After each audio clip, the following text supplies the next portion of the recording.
കർത്താവ് നിന്റെ ഉന്നതമായ നാമത്തിന് സ്വസ്ഥം ചെയ്യുന്നു. ഇന്നത്തെ ദിവസം നിന്റെ തിരുമുറുവാളുന്ന വലതുകരം അങ്ങയുടെ മക്കളുടെ മേൽ വെക്കണമെന്ന് പ്രാർത്ഥിക്കുന്നു. കർത്താവ് അങ്ങയുടെ മക്കളുടെ യാത്രകളെ ആശീർവദിക്കണമേ. ഒരു വിഷയം ഓർക്കുമ്പോൾ, ഒരു വ്യക്തിയെ ഓർക്കുമ്പോൾ നിനക്ക് വിഷമം ഉണ്ടെങ്കിൽ അത്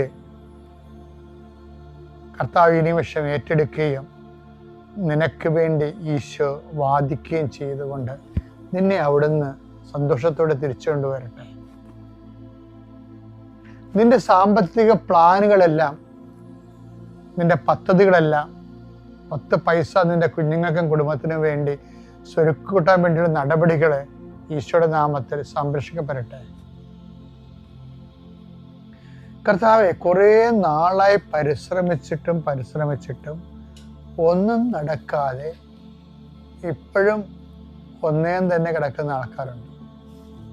അങ്ങനെയുള്ള എല്ലാ വിഷയത്തിനുമേലും കർത്താവ് ഇന്ന് നീ തീരുമാനം എടുക്കണമെന്ന് പ്രാർത്ഥിക്കുന്നു.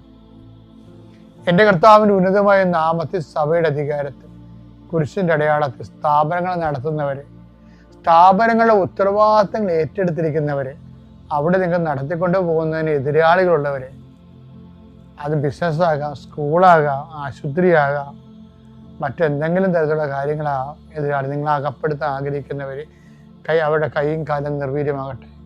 ഈശോയുടെ നാമത്തിൽ പ്രാർത്ഥിക്കുന്നു. Lord Jesus Christ, pour out His Spirit, touch the fire fingers, soak with the precious blood. Lord, increase His spirit of power and grace.